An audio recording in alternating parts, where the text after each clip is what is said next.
ఆ వీడియోస్ చాలా బాగుంటాయి కదా. ఏం చేద్దామా?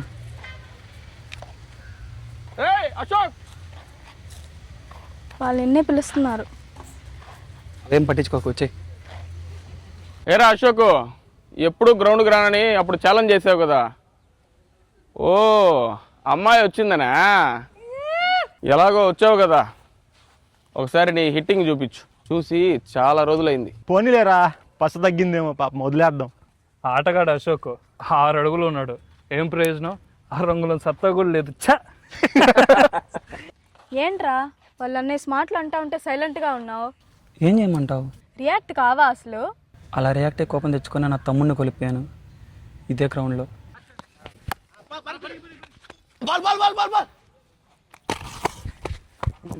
Out out out out out out out out out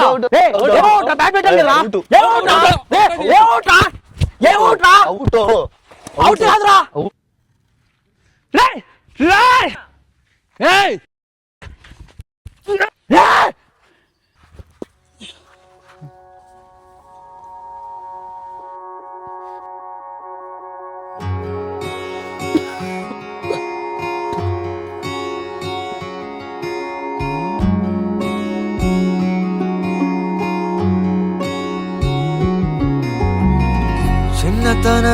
చిన్నతనమేమైపోయే నన్ను వదిలే నీదే చేయే, అంత కలలాగే కరిగే కథ కథలకాగే అందమైన గూడే చెదిరే,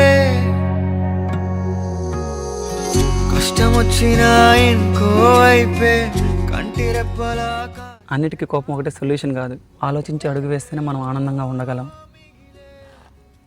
తన కోపమే తన శత్రువు, తన శాంతమే తనకు రక్ష.